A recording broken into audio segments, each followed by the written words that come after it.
This is the place for boomers, Boomer Being, with your host, Leslie Noymer. Welcome, I'm Leslie Noymer with WATD FM. Today I'm very excited to host Candy O'Terry, award-winning interviewer, singer-songwriter, spokesperson, television and film actress, and Boston broadcaster for 25 years. Welcome, Candy. Wow, that's a big long list. Thank you so much. I'm so excited to be on your show. This is great, Leslie. Same. We're used to hearing you talking on the air, but now you have a new CD out and we get to learn about it and hear you sing. Why did you release Dream Come True now, and what was your inspiration? Well, I think everybody has bucket lists, right? I'm thinking you probably have one too. And that was the whole idea behind doing Dream Come True. It really has been something that's been kind of percolating in my head for an awfully long time. So I wanted to check that off my bucket list and take all the songs that I've ever recorded throughout my career and bring them home, put them all on one CD, and there you have it, Dream Come True. And they're so beautiful.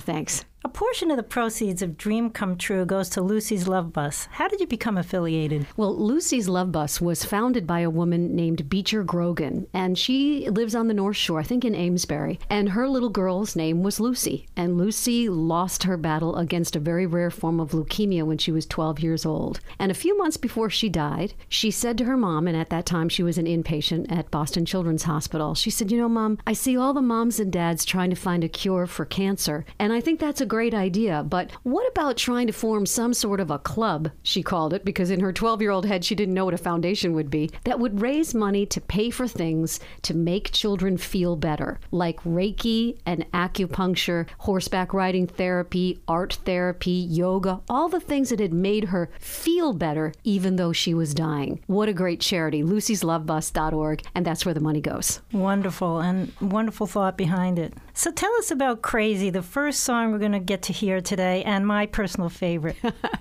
Well, Crazy was first recorded by me in 1987, Leslie. It was way back when I was first getting started. I was a full-time singer, and I needed to put together a 3-song demo tape. So the vocal that you hear on Dream Come True for Crazy comes all the way back from 1987, and we brought it into a recording studio. We lifted the vocal, and then we redid all the instrumentation around the classic Patsy Cline song, Crazy. I'm crazy for thinking that my love could hold you.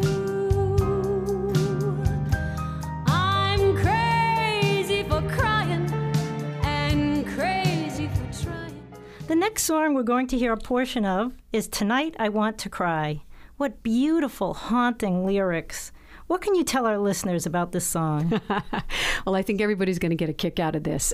First of all, it's a very sad song, and it's originally done by Keith Urban, and I went through a really, really bad divorce. How many people out there can, identify with that, right? People are all raising their hands. The kind of divorce where your heart is broken into a million little pieces. My children were very young when my first marriage ended, and I can still remember sitting on the couch one night with a bottle of wine and deciding it was time to take down the wedding pictures off the wall. Tonight I Want to Cry is the best piece. Recording that song was the best piece of psychiatric evaluation that I ever had to do. Cheap psych visit, okay? Because it really kind of wrung me out. It got me over this marriage that was over a long, long time ago. So this is Tonight I Want to Cry. Alone in this house again tonight. I've got the TV on, the sound's turned down, and a bottle of wine. There's pictures of you and I on the walls around me. The way that it was and could have been surround me. I'll never get over you walking away.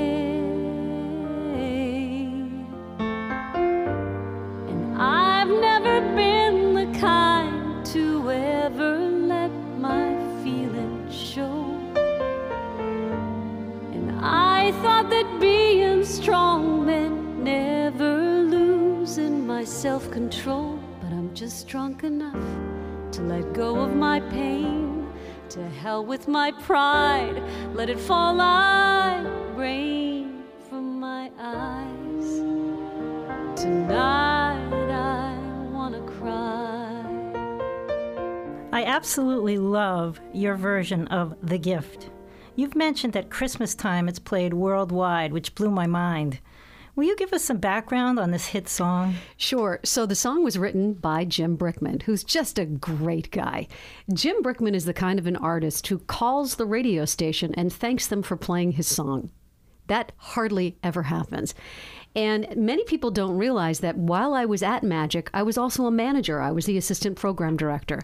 But I started out as the secretary to the program director, so I used to be the person who would be answering the phone. And Jim Brickman would call to thank my boss for playing his music. It was then that he and I became good friends. I shared with him that I was a singer. He said, "Wow, sing me something." And we started singing to each other over the phone. He was just so friendly. Years passed and I got the idea, wow, I wonder if Jim would let me sing his song, The Gift. So the next time he called, I said, "Hey, Jim, could I ever record your song, The Gift?" He said, "Absolutely, I'll send you the orchestrations." So I then teamed up with a guy named David Corey, who was a music director, assistant program director, radio guy, who was programming across the street from me at KISS 108 in Boston. Together we formed a team and did the duet, The Gift. You saved my heart from being broken apart. You gave your love away. I'm thankful every day for the gift.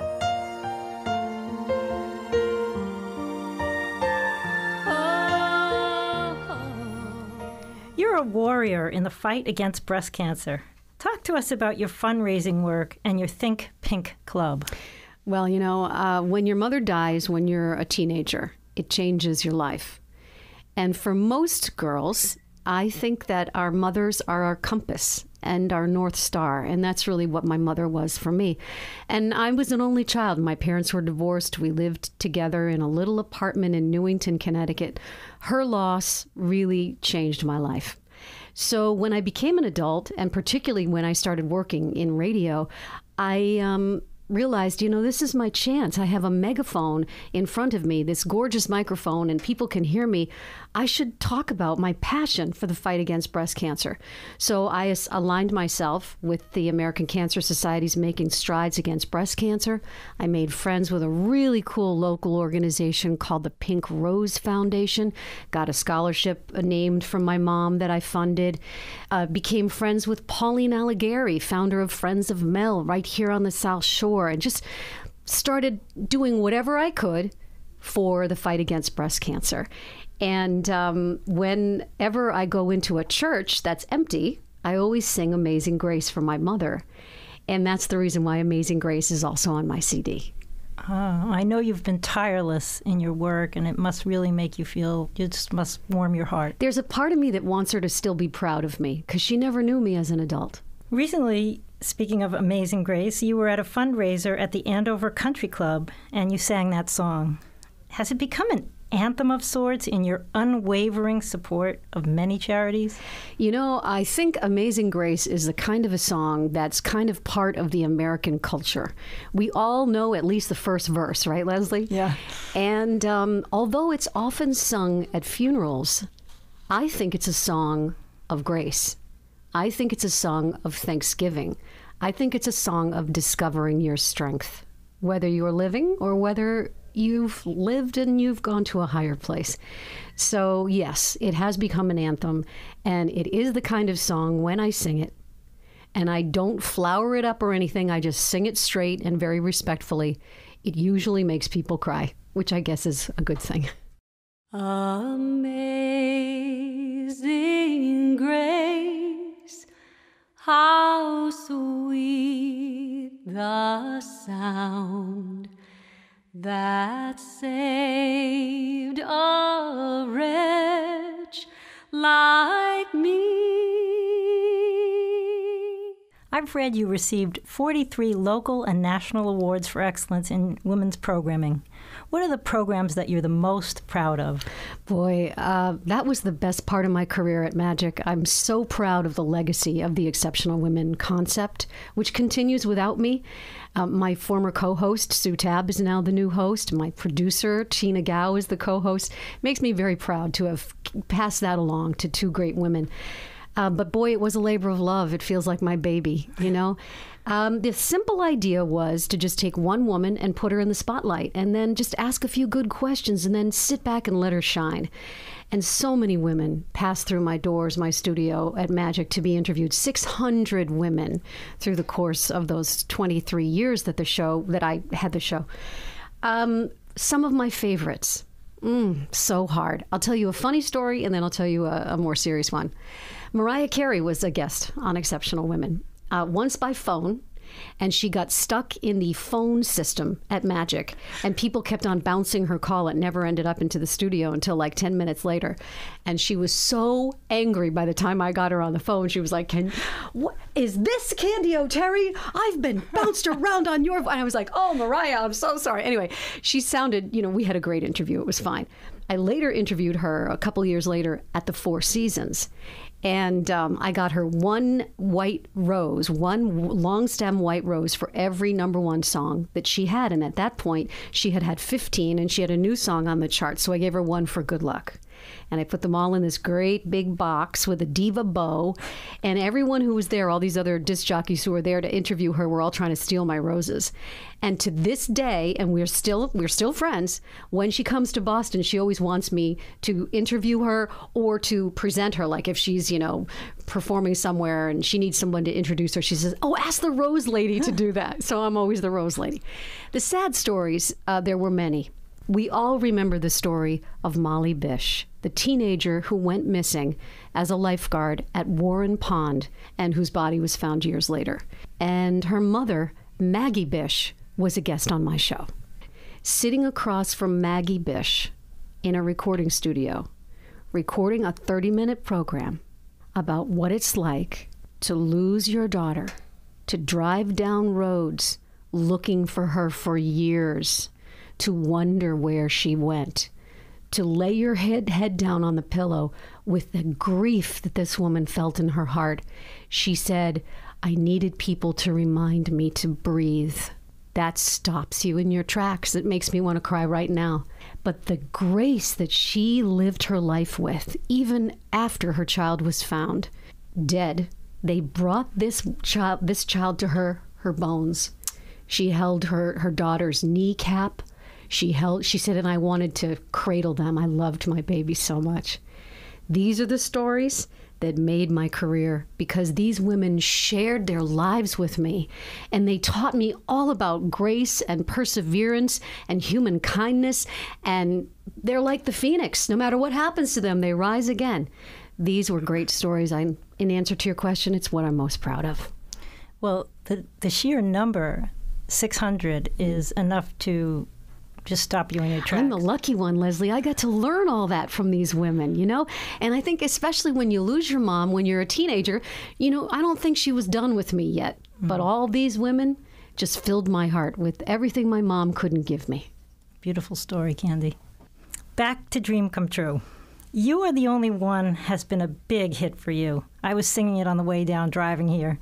Give us some background on the song. Well, Charlie Farron is a rocker that all of New England loves. We're so proud that he's a Boston guy, and he was the lead singer for Fahrenheit. He sang with the Steve Perry Project. They opened for the Cars.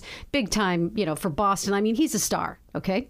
Well, I met him along the way at an event I was producing called Stars Over Boston, and he sang that song, You Are the Only One. But he sang it with a solo guitar, and it was a beautiful story, but it was... I'm being a radio person. I thought it was too long. I thought the pace needed to be picked up a little bit. So I approached him after the show and I said, hey, would you ever consider letting me duet with you on that song? I'd love to do it. And I've got some creative ideas. Such a great guy. Instead of saying, who are you? What are you talking about? He said, I'd love to hear what your ideas are. So we met and we turned it into a duet. And we released it in 2009, January of 2009, and it debuted on Media Base at Adult Contemporary at number 34. So it was quite a surprise to both of us that would happen, and now it's played around the world. This is a great song, and it's something that I think people can really identify with. It's what it feels like to finally find that one you've been waiting for, the only one. You are the only one.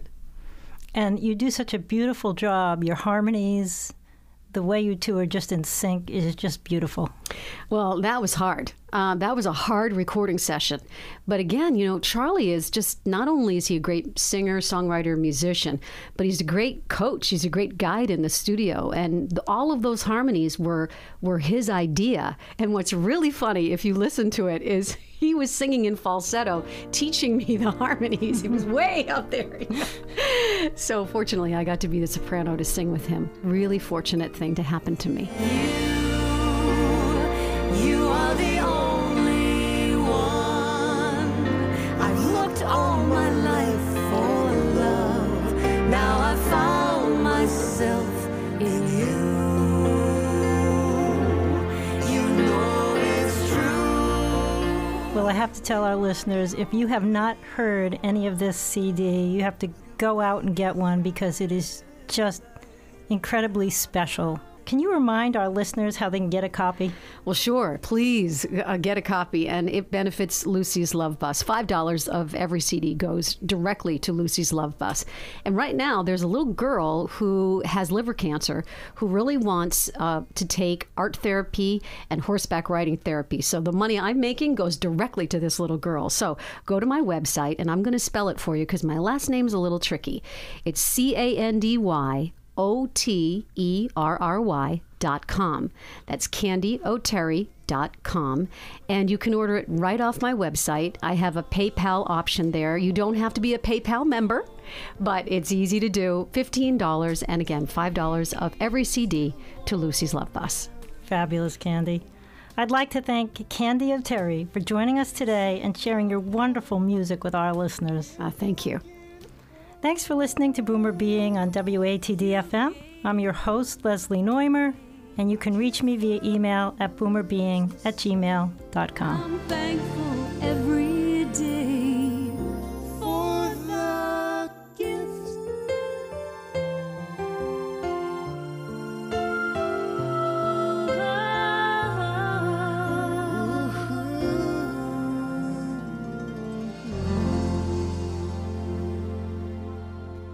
This has been Boomer Being on WATD.